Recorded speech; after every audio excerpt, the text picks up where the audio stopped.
नमस्कार दोस्तों, मेरे नाम है शेखर और स्वागत है आप सभी का हमारे tube channel Shekhar study point पर। तो दोस्तों आज है संडे और आप सभी को पता है कि हर संडे को हम एक फुल प्रैक्टिस सेट देखते हैं। इसमें दोस्तों आपको हिंदी के महत्वपूर्ण प्रश्न, उत्तराखंड, जी के सब कुछ दोस्तों आपको देखने को मिलेगा, तो आप वीडियो को अंत तक जरूर देखिएगा। इसके अलावा दोस्तों अगर आपने और पार्ट 2 को नहीं देखा है तो उन्हें भी दोस्तों आप प्ले लिस्ट में आकर जरूर से देख लीजिएगा। अगले संडे को दोस्तों हो सकता है आपके लिए एक सरप्राइज हो। सरप्राइज दोस्तों मैं आपको अभी बता देता हूं, क्योंकि आप सभी को पता है कि दोस्तों जब किसी भी यूट्यूब चैनल पर 100 के सब्सक्राइबर पूरे हो जाते हैं उसके बाद दोस्तों यूट्यूब की तरफ से अवार्ड दिया जाता है। तो सिल्वर प्ले बटन दोस्तों आने वाला है। इंडिया में दोस्तों पहुँच गया है, अमेरिका से आता है तो इंडिया में दोस्तों पहुँच गया है और मैंने KYC भी उसके लिए कर दी थी। तो वो दोस्तों उसमें गाँव का ही एड्रेस है पिताजी के नाम पर, तो आने वाला है। और बाकी मुझे लगता है कि अगले संडे से पहले तक आ जाएगा और मैं गांव जाऊंगा उसको लेने के लिए। तो उसके बाद दोस्तों उस दिन मैं आपको दिखाऊंगा और उस दिन लाइव क्विज होगी पहले। उसमें मतलब कि इस तरह क्वेश्चन होंगे। परीक्षावाणी अच्छे से पढ़ लीजिएगा, परीक्षावाणी इतनी मैंने आपको पढ़ाई दी है सब कुछ। परीक्षावाणी और कुछ जीके और कुछ हिंदी के क्वेश्चन हम उसमें देखेंगे। तो बाकी आप लोग तैयार हैं या नहीं कमेंट बॉक्स में जरूर से बताइएगा। और फिर दोस्तों उसके बाद अंत में लगभग की 4-5 मिनट, ज़्यादा समय दोस्तों नहीं रहेगा, लगभग 1 घंटे से कम का समय रहेगा। और उसमें फिर अंत में दोस्तों मैं आपको सिल्वर प्ले बटन वो सब मैं दिखाऊंगा। तो चलिए दोस्तों शुरू करते हैं, बाकी फिर उस दिन बात करेंगे लाइव क्विज में। तो शुरू करते हैं आज के महत्वपूर्ण प्रश्नों को। बाकी आप लोग तैयार हैं नहीं, उस दिन लाइव आओगे या नहीं 8 बजे रात, तो कमेंट बॉक्स में जरूर बताइएगा। तो पहला प्रश्न है यहाँ पर, निम्नलिखित में से किस राज्य ने ई पंचायत पुरस्कार 2021 जीता है। दोस्तों करंट अफेयर का प्रश्न है और इसका सही उत्तर हो जाएगा हिमाचल प्रदेश ने ई पंचायत पुरस्कार 2021 जीता है। तो बढ़ते हैं अगले प्रश्न की तरफ। अगला प्रश्न है, निम्न में से कौन सा क्वाड समूह का देश नहीं है। तो इनमें से आपको बताना है। तो इनमें से दोस्तों कौन सा नहीं है। भारत दोस्तों क्वाड समूह का देश है, बिल्कुल है। इसके अलावा अमेरिका, जी हाँ दोस्तों अमेरिका भी क्वाड समूह का देश है। इसके अलावा जापान दोस्तों ये भी क्वाड समूह का देश है। तो कौन सा नहीं है दोस्तों, ये हो जाएगा चीन, क्वाड समूह का देश नहीं है। अगला प्रश्न है दोस्तों रीजनिंग का प्रश्न है, बिल्कुल आसान प्रश्न है ये दोस्तों। जैसे ये यहाँ पर नंबर है और इस तरह से यहाँ पर ये लिखा हुआ है दोस्तों, ये जो यहाँ पर इस तरह से लिखा हुआ है XP, तो उसके नीचे आपको ये नंबर उतार देना है। और बाकी TB ये जो लिखा हुआ है इसके नीचे आपको इसे उतार लेना है और बाकी इनमें से आपको ये मिल जाएगा। तो इसे दोस्तों हम कर लेते हैं। जैसे X कहाँ पर है, हमारा X है यहाँ पर पहले में, यानी कि ये है दोस्तों, इसका हो गया 3 है यहाँ पर। जैसे X भी पहले में 3 भी पहले में, तो 3 हमें देखना है। 3 यहाँ पर है, यहाँ पर नहीं है, तो यहाँ पर है, यहाँ पर है, तो 3 है। उसके बाद दोस्तों T है, T का कहाँ गया, ये 0, T का 0 है। 0-3 किसमें है, 0-3 दो ऑप्शन है, 0-3 दो ऑप्शन है। ये 2 ऑप्शन हमारे कट चुके हैं दोस्तों, ये 2 ऑप्शन हमारे कट चुके हैं। 0-3 होना चाहिए, 0-3। बाकी M देख लेते हैं, M के लिए कितना है। M का ये है हमारा, कितना है M का, M के लिए नहीं, ये मैंने गलत कर दिया। M के लिए दोस्तों इधर मिलेगा, M के लिए 7, तो 7-103 दोस्तों ये आ जाएगा ऑप्शन नंबर D, क्योंकि यहाँ पर 6 है तो ये हो जाएगा दोस्तों ऑप्शन नंबर D। तो ये जगह ऑप्शन नंबर D, बाकी आसान था। अगला प्रश्न है, नीचे दिए गए शब्द संख्याएं दी गई हैं जिनमें से 3 किसी प्रकार से समान है और एक भिन्न है, कौन सा शब्द संख्या बाकियों से अलग है, ये आपको दोस्तों यहाँ पर बताना है। दोस्तों ये आपने जैसे एक्सिस बैंक का नाम सुना होगा, बड़े बड़े बैंक है। IDBI बैंक 1964 बना था, बड़े बड़े बैंक है। ICICI बैंक, ये बड़े बड़े बैंक है। तो ये हो जाएगा दोस्तों भिन्न कौन सा, ये हो जाएगा IIM रांची, तो ये अलग है। तो ये हो जाएगा हमारा ऑप्शन नंबर A। बढ़ते हैं अगले प्रश्न की तरफ। अगला प्रश्न है, प्रमुख मेमोरी यहाँ पर भरना रहेगा डैश के समन्वय से कार्य करती है। तो यहाँ पर आएगा दोस्तों CPU, सेंट्रल प्रोसेसिंग यूनिट, प्रमुख मेमोरी के समन्वय से कार्य करती है। तो बढ़ते हैं अगले प्रश्न की तरफ। दोस्तों अभी हिंदी के क्वेश्चन बाकी हैं, उत्तराखंड के क्वेश्चन बाकी हैं, तो बने रहिएगा। अभी तो हमारा 7वां प्रश्न चल रहा है। टीबी के आकार का कंप्यूटर निम्न में से कौन सा होता है, ये आपको बताना है दोस्तों। ये हो जाएगा माइक्रो कंप्यूटर, टीवी के आकार का कंप्यूटर होता है। बढ़ते हैं अगले प्रश्न की तरफ। अगला प्रश्न है, भाखड़ा नागल परियोजना किस नदी पर निर्मित है। बिल्कुल आसान है दोस्तों, रावी, झेलम, सतलज या फिर ब्यास। तो इसका सही उत्तर होगा सतलज नदी पर है दोस्तों भाखड़ा नागल परियोजना। अगला प्रश्न है, डोवर जल संधि जोड़ती है बहुत कम अभ्यर्थी इस प्रश्न को सही कर पाएंगे। डोवर जल संधि किसे जोड़ती है दोस्तों? ये जोड़ती है इंग्लिश चैनल एवं उत्तरी सागर को जोड़ती है दोस्तों। कौन सी? डोवर जल संधि। तो बढ़ते हैं अगले प्रश्न की तरफ। बहुत ज्यादा महत्वपूर्ण प्रश्न है। डोवर जल संधि जोड़ती है हमारी इंग्लिश चैनल एवं उत्तरी सागर को। अगला प्रश्न है, काहिरा का समय ग्रीनविच से 2 घंटे आगे अतः यह स्थित है। तो किस पर स्थित है दोस्तों? ये आपको यहाँ पर बताना है। तो ये है दोस्तों 30 डिग्री पूर्वी देशांतर पर। बिल्कुल आपको याद रखना है। ऑप्शन नंबर डी होगा इसका बिल्कुल सही उत्तर। अगला प्रश्न है दोस्तों भूगोल का प्रश्न है और उससे अगला वाला भी भूगोल का ही है। जबरदस्त क्वेश्चन है दोस्तों, एग्जाम में बनता है, जलधाराओं से प्रश्न बनता है। निम्न में से एक ठंडी जलधारा है, ठंडी जलधारा, इनमें से आपको बताना है कौन सी है? रेनेल, क्यूरोसियो, क्यूरोसियो, गल्फ स्ट्रीम। ये दोस्तों तीनों गर्म है। ये हो जाए दोस्तों लेब्राडोर। लेब्राडोर दोस्तों कैसी जलधारा है? तो ये दोस्तों हमारी ठंडी जलधारा है। अगला प्रश्न है, प्लेट विवर्तनिक सिद्धांत का प्रतिपादन किसने किया था? बहुत बार बनता है दोस्तों ये प्रश्न। ये हो जाएगा हैरी हेस ने किया था प्लेट विवर्तनिक सिद्धांत का प्रतिपादन। तो बढ़ते हैं दोस्तों अगले प्रश्न की तरफ। अगला प्रश्न है, पृथ्वी के धरातल के कितने प्रतिशत भाग पर महाद्वीपों का विस्तार पाया जाता है? तो इसका सही उत्तर दोस्तों 29.2% भाग पर महाद्वीपों का विस्तार पाया जाता है। तो बिल्कुल आपको याद रखना है। बढ़ते हैं अगले प्रश्न की तरफ। अगला प्रश्न है, कालिदास की किस कृति की गिनती विश्व की 100 प्रसिद्ध साहित्यिक कृतियों में होती है? बाकी दोस्तों यहाँ पर जितनी भी रचनाएं हैं ये किसकी हैं? कालिदास की हैं। जैसे ऋतुसार, मेघदूतम, कुमार संभवम, अभिज्ञान शाकुंतलम। दोस्तों ये हो जाएगा अभिज्ञान शाकुंतलम। इसकी रचना दोस्तों कहाँ की थी? ये तो हमारा वैसे भी उत्तराखंड से प्रश्न बनता है कि कड़वा आश्रम में दोस्तों माली नदी के तट पर। ये आपको बिल्कुल याद रखना है। तो अभिज्ञान शाकुंतलम हो जाएगा इसका सही उत्तर, ऑप्शन नंबर डी। अगला प्रश्न है, मोहम्मद गौरी एवं कन्नौज के राजा जयचंद। अब जयचंद दोस्तों जैसे आता है कि देश को हानि जयचंदू से होती है। तो दोस्तों मोहम्मद गौरी व कन्नौज के राजा जयचंद के मध्य 1194 में हुआ युद्ध किस नाम से जाना जाता है? पानीपत का प्रथम युद्ध दोस्तों 21 अप्रैल 1526 को हुआ था बाबर और इब्राहिम लोदी के बीच। ये तो हमारा होगा नहीं। अब इनमें से दोस्तों आपको बताना ही हो जाएगा दोस्तों चंदावर का युद्ध, चंदावर का युद्ध। तो ये आपको दोस्तों बिल्कुल याद रखना है। बढ़ते हैं दोस्तों अगले प्रश्न की तरफ। अगला प्रश्न है, यात्री इब्न बतूता कहाँ से आया था? मोरक्को यात्री इब्न बतूता। तो ये हो जाएगा दोस्तों मोरक्को। अगला प्रश्न है यहाँ पर, निम्नलिखित में से किसने दिल्ली में खगोलीय वेधशाला जिसे जंतर मंतर कहते हैं बनवाई थी? ये आपको बताना है। जंतर मंतर छूमंतर, जंतर मंतर कहते हैं दोस्तों किसने बनाई थी? बनाई थी दोस्तों जय सिंह द्वितीय ने। तो याद रखिएगा दोस्तों ऑप्शन नंबर ए हो जाएगा इसका बिल्कुल सही उत्तर। अगला प्रश्न है, बड़ा इमामबाड़ा कहाँ स्थित है? दोस्तों यूपी पीसीएस तक में प्रश्न आता है, बड़ा इमामबाड़ा कहाँ स्थित है? दोस्तों इसका सही उत्तर हो जाएगा हमारा लखनऊ में है बड़ा इमामबाड़ा। तो बढ़ते हैं अगले प्रश्न की तरफ। अगर आपने लूसेंट पढ़ी होगी तो उसमें दोस्तों जरूर से प्रश्न मिल जाएंगे।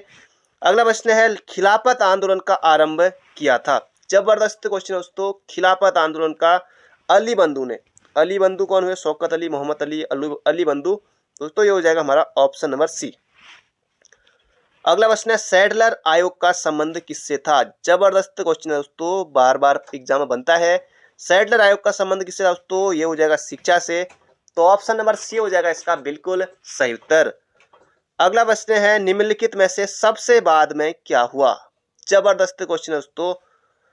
स्थायी बंदोबस्त, हड़प नीति, सहायक संधि, वेलेजली की सहायक संधि, बंगाल विभाजन। दोस्तों इनमें से सबसे बाद में कौन सा हुआ? तो बंगाल विभाजन हुआ दोस्तों। ये आपको बिल्कुल याद रखना, 1905 से बंगाल विभाजन हुआ था। तो यह उसका सही उत्तर हो जाएगा यहाँ पर हमारा ऑप्शन नंबर ए। अगला प्रश्न है, मॉन्टेग्यू चेम्सफोर्ड की रिपोर्ट आधार बनी।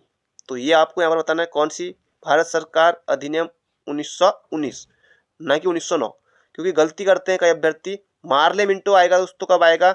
1909 में आएगा। यहाँ पर देखिए भारत परिषद अधिनियम 1909, ये होगा दोस्तों मार्ले मिंटो। और मॉन्टेग्यू चेम्सफोर्ड ये होगा दोस्तों यहाँ पर भारत सरकार अधिनियम 1919। तो इसका सही उत्तर ऑप्शन नंबर सी। अगला प्रश्न है, 1857 में भारत में हुए विद्रोह के एक नेता तात्या टोपे का मूल नाम क्या था? दोस्तों कई बार एग्जाम प्रश्न बन चुका है ये। तात्या टोपे हो जाएगा दोस्तों रामचंद्र पांडुरंग, याद रख लीजिएगा दोस्तों, पहले से आता है बहुत अच्छी बात है, नहीं आता है तो याद कर लीजिएगा। रामचंद्र पांडुरंग तात्या टोपे का मूल नाम था। उत्तराखंड के दोस्तों प्रश्न आने वाले हैं, बने रहिए। निम्न में से किस युद्ध में फ्रांसीसी पूरी तरह अंग्रेजों से हार गए थे, ये आपको यहाँ पर बताना है। तो ये हो जाए दोस्तों वांडी वास का युद्ध। वांडी वास के युद्ध में दोस्तों फ्रांसीसी अंग्रेजों से पूरी तरह हार गए थे। वांडी वास का युद्ध 1760 में हुआ था। पलासी दोस्तों 1757 में। बक्सर का युद्ध 1764 में। तो ये हो जाए दोस्तों वांडी वास की लड़ाई। अगला प्रश्न है, जम्मू कश्मीर का सदर रियासत पद नाम कब बदलकर राज्यपाल कर दिया गया? तो दोस्तों ये आपको बताना है, ये कर दिया गया दोस्तों कब? 1965 में। तो ऑप्शन नंबर सी हो जाएगा इसका बिल्कुल सही उत्तर। तो बढ़ते दोस्तों अगले प्रश्न की तरफ। अगला प्रश्न है, ये भी जबरदस्त क्वेश्चन है। अन्य निर्वाचन आयुक्त की पदावधि होती है, तो मुख्य निर्वाचन आयुक्त की, ये दोस्तों आपको बताना होगा कमेंट बॉक्स में। मुख्य निर्वाचन आयुक्त की पदावधि कितनी होती है, ये आपको बताना है। तो अन्य निर्वाचन की पूछा दोस्तों, ये हो जाएगा 6 वर्ष या 62 वर्ष आयु, जो भी पहले पूर्ण हो। अब दोस्तों माना अगर 60 साल में बन रहे हैं तो फिर 62 तक ही करना है, तो 2 ही साल के लिए करेंगे। अगर पहले बन जाते तो 62 तक, तो इस तरह से होगा। तो ये होगा दोस्तों यहाँ पर हमारा 6 वर्ष या 62 वर्ष की आयु, जो भी पहले पूर्ण हो। और मुख्य निर्वाचन आयुक्त वर्तमान में भारत के कौन है, ये आप कमेंट बॉक्स में बताइएगा। बढ़ते हैं अगले प्रश्न की तरफ। अगला प्रश्न है दोस्तों, प्रथम पिछड़ा वर्ग आयोग का गठन कब किया गया? जबरदस्त क्वेश्चन है दोस्तों। प्रथम पिछड़ा वर्ग आयोग का गठन कब किया गया दोस्तों? 1953 में किया गया, काका कालेलकर साहब की अध्यक्षता में। याद रखिएगा, बहुत ज्यादा महत्वपूर्ण प्रश्न है, बहुत ज्यादा। तो 1953 में किया गया प्रथम पिछड़ा वर्ग आयोग का गठन। अगला प्रश्न है, जनहित याचिका दायर की जा सकती है, ये यहाँ पर पूछा गया है। सर्वोच्च न्यायालय, उच्च न्यायालय या फिर उपयुक्त दोनों में? तो इसका सही उत्तर होगा दोस्तों जनहित याचिका ये सर्वोच्च न्यायालय में भी दायर की जा सकती है, उच्च न्यायालय में भी। तो ये हो जाएगा दोस्तों उपयुक्त दोनों। तो बढ़ते हैं अगले प्रश्न की तरफ। अगला प्रश्न है, लोकसभा के महासचिव को कौन नियुक्त करता है, ये आपको यहाँ पर बताना है। तो ये हो जाएगा दोस्तों अध्यक्ष, अध्यक्ष यानी कि लोकसभा अध्यक्ष। ये हो जाएगा दोस्तों ऑप्शन नंबर ए। अगला प्रश्न है, दो देशों के बीच वस्तु विनिमय को क्या कहा जाता है? जबरदस्त क्वेश्चन है, बिल्कुल आसान प्रश्न है।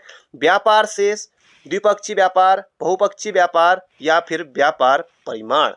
तो इसका सही उत्तर होगा दोस्तों द्विपक्षीय व्यापार कहा जाता है दो देशों के बीच में वस्तु विनिमय को, ये आपको बिल्कुल याद रखना है। अगला प्रश्न दोस्तों बहुत ज्यादा महत्वपूर्ण प्रश्न है, वैसे प्रश्न सभी महत्वपूर्ण प्रश्न है, प्रैक्टिस के लिए काफी अच्छा है। अगला प्रश्न है, किस वर्ष में विदेशी विनिमय प्रबंधन अधिनियम फेमा किस वर्ष में विदेशी विनिमय प्रबंधन अधिनियम फेमा प्रभावी हुआ? तो ये हुआ दोस्तों 1999 में। बिल्कुल याद रखिएगा दोस्तों, बहुत ज्यादा महत्वपूर्ण प्रश्न है। पढ़ते हैं अगले प्रश्न की तरफ। अगला प्रश्न है, भारतीय चमड़े का सर्वाधिक निर्यात किसको किया जाता है? तो इसका सही उत्तर होगा दोस्तों किसको किया जाता है? रूस, अमेरिका। दोस्तों इसका सही उत्तर नहीं है यहाँ पर उत्तर दोस्तों जर्मनी, जर्मनी को किया जाता है भारतीय चमड़े का सर्वाधिक निर्यात। अगला प्रश्न दोस्तों कंप्यूटर का प्रश्न है, एसडीआर का पूरा रूप है, यानी कि इसकी फुल फॉर्म बतानी है। तो स्पेशल ड्राइंग राइट्स, तो ये किस ऑप्शन में है दोस्तों? ये हो जाएगा option number A, special drawing rights. IMF की दोस्तों एक मुद्रा होती है। अगला प्रश्न है, जापान का राष्ट्रीय पशु क्या है? जापान का, भारत का भी नहीं, जापान का आपको बताना है। तो ये दोस्तों पोलर बियर नहीं है, पांडा दोस्तों नहीं है, ये दोस्तों आइबिस है इसका सही उत्तर। अगला प्रश्न है, हिंडनबर्ग रेखा किन दो देशों के मध्य स्थित है? ये आपको यहाँ पर बताना है। हिंडनबर्ग रेखा दोस्तों किसके मध्य स्थित है? तो इसका सही उत्तर दोस्तों कौन सा होगा? जल्दी से बताइए। जर्मनी और पोलैंड के बीच दोस्तों कौन सी? हिंडनबर्ग रेखा। तो याद रखिएगा। बढ़ते हैं अगले प्रश्न की तरफ। अगला प्रश्न है, भारत में सबसे बड़ा गिरजाघर कौन सा है? सभी प्रश्न दोस्तों लूसेंट के हैं ज्यादातर। तो इसका सही उत्तर दोस्तों सेंट कैथेड्रल गोवा। दोस्तों ये हो जाएगा सबसे बड़ा गिरजाघर। ऑप्शन नंबर सी हो जाएगा दोस्तों इन ऑप्शनों के हिसाब से बिल्कुल सही उत्तर। अगला प्रश्न है, एशियाई खेलों में स्वर्ण पदक जीतने वाली प्रथम महिला कौन है? बिल्कुल जबरदस्त क्वेश्चन, बहुत बार पूछा जाता है। तो 1970 में दोस्तों कमलजीत संधू इसका सही उत्तर होगा। यहाँ पर हमारा एशियाई खेलों में स्वर्ण पदक जीतने वाली कौन है, प्रथम महिला कमलजीत संधू। अगला प्रश्न है दोस्तों, ये प्रश्न भी आयोग पूछ चुका है, दादा साहब फाल्के पुरस्कार सर्वप्रथम किसे मिला। जबरदस्त क्वेश्चन है। दादा साहब फाल्के पुरस्कार सर्वप्रथम दोस्तों ये मिला श्रीमती देविका रानी को। ये हो जाएगा देविका रानी, याद रखिए। अगला प्रश्न है, अगला प्रश्न दोस्तों दिवसीय प्रश्न है। तो यहाँ पर कितने दिवस दिए हुए हैं ये देख लेते हैं। यहाँ पर 4 दिवस है। कौन सा एक सुमेलित नहीं है, इनमें से हमें दोस्तों जानना है। राष्ट्रीय प्रतिरक्षण दिवस 16 मार्च है, तो ये तो सही है। शहीद दिवस 30 जनवरी होता है, ये भी हमने पढ़ा है बचपन से। राष्ट्रीय विज्ञान दिवस 28 फरवरी होता है, तो ये 3 तो सही हैं। बाकी ये 2 आपको पता ही होंगे, लेकिन इन दोनों में आपको लग रहा होगा। तो इसका सही उत्तर दोस्तों ये हो जाएगा राष्ट्रीय प्रौद्योगिकी दिवस। ये किस दिन है दोस्तों, ये फिलहाल मुझे अभी याद नहीं आ रहा है। बाकी 11 जुलाई विश्व जनसंख्या दिवस है, ये भी किसी दिन होगा। बाकी आपको पता हो तो कमेंट बॉक्स में बता दीजिएगा। इसका सही उत्तर हो जाएगा ऑप्शन नंबर बी। अगला प्रश्न है, भारत एक खोज नामक पुस्तक अहमदनगर किला जेल में कारावास के दौरान लिखी गई थी। भारत की एक खोज के लेखक कौन है। बाकी सिंपल ये है कि भारत की खोज लेखक पुस्तक के कौन है, ये दोस्तों जवाहरलाल नेहरू जी हैं। भारत की खोज पुस्तक के लेखक। अहमदनगर किला दोस्तों कहाँ है, महाराष्ट्र में है। अगला प्रश्न है हिंदी का दोस्तों, यहाँ से प्रश्न शुरू हो गए, हिंदी के प्रश्न आने लग गए हैं। तो पहला प्रश्न है, भारतीय ज्ञानपीठ किस क्षेत्र में श्रेष्ठ कार्य के लिए दिया जाता है। तो इसका सही उत्तर होगा दोस्तों साहित्य में। और हिंदी का पहला ज्ञानपीठ किसे मिला दोस्तों, ये मिला सुमित्रा नंदन पंत जी को दोस्तों। 1968 में मिला चिदम्बरा के लिए, क्योंकि दोस्तों सुमित्रा नंदन पंत जी हमारे उत्तराखंड से हैं, कौसानी से थे। अगला प्रश्न है, निम्न में से कौन छायावादी कवि हैं। तो छायावादी दोस्तों ये हो जाएगा, छायावादी कवि कौन है दोस्तों, सुमित्रा नंदन पंत, ये है दोस्तों छायावादी कवि।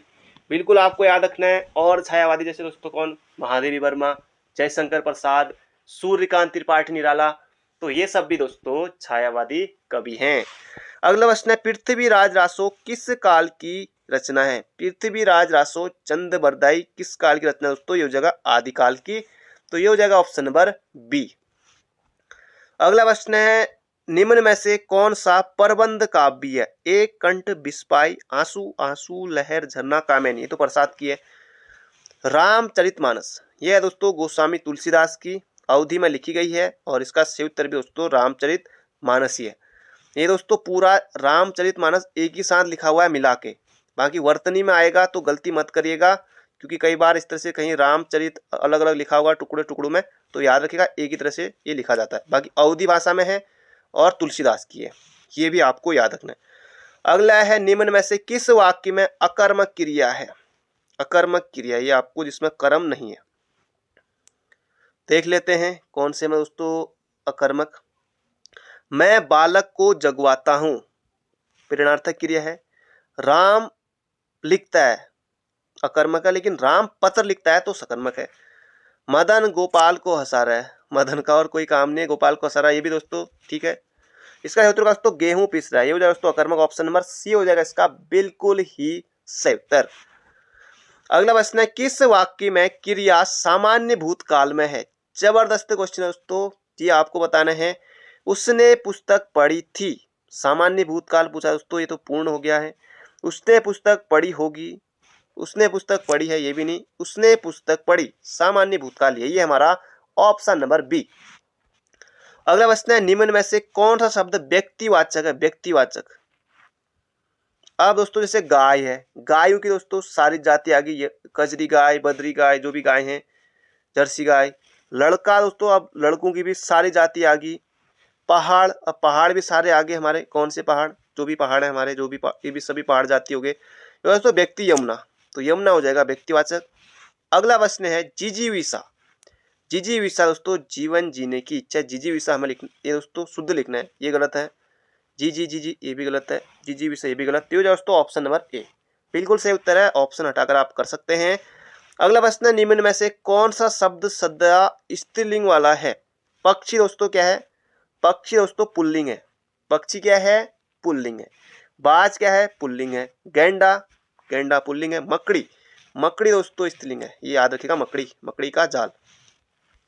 अगला प्रश्न है दोस्तों, बाकी ये इसमें दोस्तों आपको बताना है अलंकार कौन सा होगा, बाकी रचनाएं मैं आपको बताऊंगा, क्योंकि कुछ दिन पहले ही दोस्तों अगर आप हर रोज जुड़े हैं तो आपको दोस्तों जरूर से ये आ रहा होगा। इसमें अलंकार कौन सा है ये आप कमेंट बॉक्स में बताइएगा। बाकी ये किसकी पंक्ति है ये मैं आपको यहाँ पर बताऊंगा। दिवसावसान का समय, मेघमय आसमान से उतर रही, संध्या सुंदर परिसी धीरे धीरे धीरे।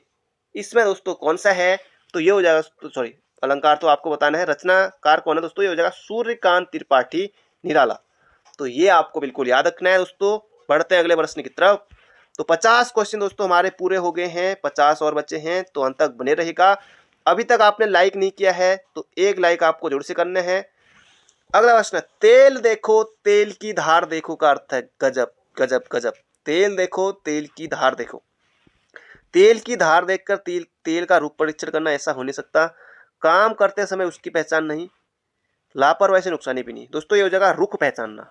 तेल देखो तेल की धार देखो, जबरदस्त है जबरदस्त। अगला है मधु जहर का घूंट पीकर रह गई, अरे क्या बात। रेखांकित मुहावरे का अर्थ है कड़वी दवा पीना, दोस्तों नहीं होगा।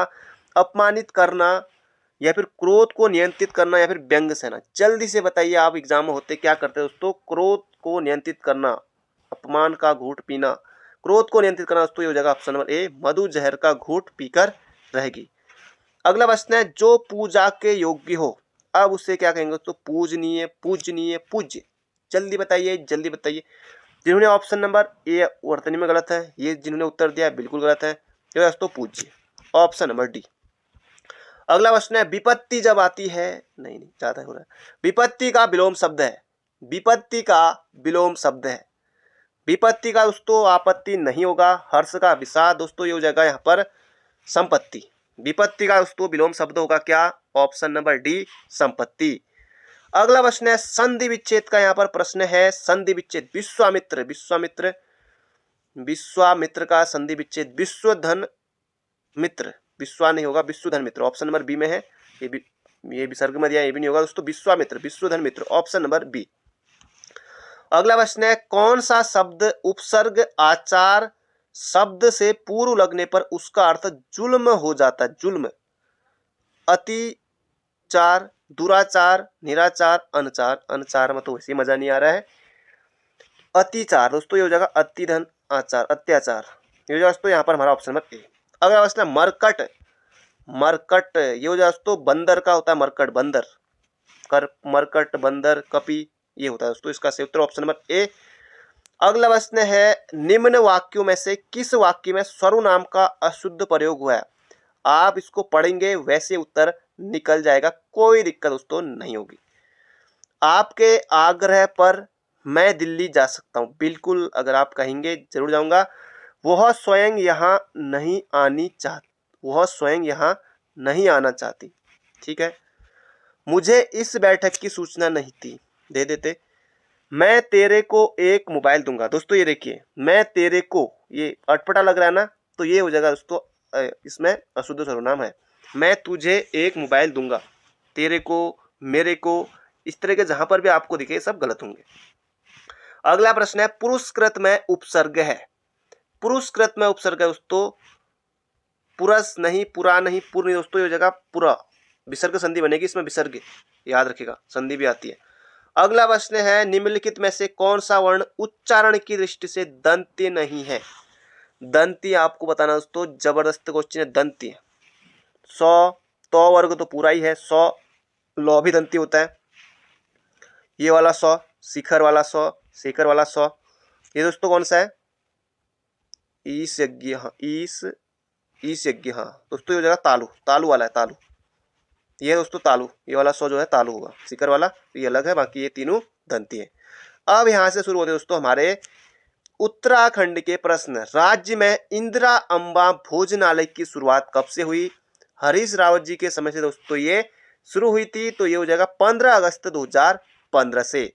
अगला प्रश्न है ब्रिज मोहन नेगी का संबंध किस क्षेत्र से है। जबरदस्त क्वेश्चन है, पूछा जा चुका है दोस्तों, इनका संबंध भी चित्रकला से है, तो ऑप्शन नंबर सी बनेगा बिल्कुल सही उत्तर। अगला प्रश्न है उत्तराखंड का पहला बैंक खोला गया, कहाँ खोला गया दोस्तों, देहरादून में, जाहिर सी बात है देहरादून में। इनमें ऑप्शनों के हिसाब से आप वैसे भी कर सकते हैं। अगला प्रश्न है गौरा पंत शिवानी का जन्म हुआ कब हुआ दोस्तों? महत्वपूर्ण प्रश्न है, आयोग पूछ चुका है। तो 1923 में दोस्तों इनका जन्म हुआ था, राजकोट गुजरात में। ये आपको बिल्कुल याद रखना है। अगला प्रश्न है रूपकुंड में, रूपकुंड कहाँ है दोस्तों? चमोली में है। रूपकुंड में पहला नंकर का किसने खोजा था? तो यशोधर मठपाल दोस्तों नहीं करना है, फड़कानवली और पेटसाल, एटकिंसन महोदय भी नहीं दोस्तों, ये हो जाएगा एच के माधवाल। एच के माधवाल ऑप्शन नंबर डी हो जाएगा इसका बिल्कुल सही उत्तर। अगला प्रश्न है कुमाऊं के गांधी के नाम से किसे जाना जाता है? कुमाऊं का गांधी, सल्ट का गांधी हरगोविंद पंत, कुमाऊं का गांधी देवकी नंदन पांडे दोस्तों, ऑप्शन नंबर बी। सल्ट का गांधी हरगोविंद पंत, उत्तराखंड का गांधी इंद्रमणि बडोनी, पहाड़ का गांधी जसवंत बिष्ट, बागेश्वर का गांधी दुर्गा प्रसाद शाह। बहुत सारे गांधी हैं। अगला प्रश्न है किस जनपद को छोटा कश्मीर कहा जाता है? तो छोटा कश्मीर दोस्तों हो जाएगा अपन मुलुक पिथौरागढ़। अगला प्रश्न है कौशिक कमेटी ने उत्तराखंड को 3 मंडलों में विभाजित किया था। तो पहला प्रश्न है कौशिक कमेटी कब? 1994 में। कौशिक कमेटी ने कितने मंडलों की सिफारिश की थी दोस्तों? 3 मंडलों की। पूछा गया दोस्तों, एक प्रश्न यही बन गया, बाकी 2 प्रश्न तो बता ही दिए, बाकी तीसरा प्रश्न ये है यहाँ पर। बाकी और प्रश्न भी बनते हैं, उन्हें अगली बार देखेंगे। तो कौशिक कमेटी ने कौन दोस्तों? कुमाऊं गढ़वाल तो होगा ही होगा, गैरसैंण नहीं, मैदानी नहीं, भाभा नहीं, तराई। तो ये हो जाए दोस्तों ऑप्शन नंबर सी। अगला प्रश्न है मालसी डियर पार्क देहरादून में है, जबकि डियर पार्क कहाँ है? मालसी डियर पार्क देहरादून में है, जबकि डियर पार्क कहाँ है दोस्तों? डियर पार्क है अल्मोड़ा में है। तो ये हो जाएगा ऑप्शन नंबर बी, पर मैं कभी गया नहीं, डियर पार्क देखना पड़ेगा। अगला प्रश्न है उबलते ताल, उबलते ताल फांचकंडी बयाताल कहाँ है दोस्तों? उत्तरकाशी में। बांसुकी ताल टिहरी रुद्रप्रयाग, मासर ताल सहस्त्र ताल टिहरी, यमताल बर्फ से ढका रहता है टिहरी। तो ये हो जाएगा फांचकंडी बयाताल। अगला प्रश्न है 1921-22 में जय हिंद का नारा दिया था। जय हिंद का नारा इसका क्षेत्र दोस्तों राम सिंह धोनी ने, सालम से थे राम सिंह धोनी। ये हो जाएगा दोस्तों ऑप्शन नंबर बी। अगला प्रश्न है यहाँ पर हमारा दुधौली का युद्ध कब हुआ था?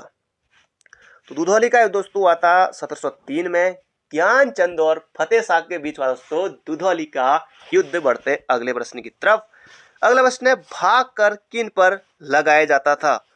तो भाग कर लगता था दोस्तों घराटू पर। तो ये हो जाएगा भाग कर कहाँ पर लगता था? घराटू पर लगता था।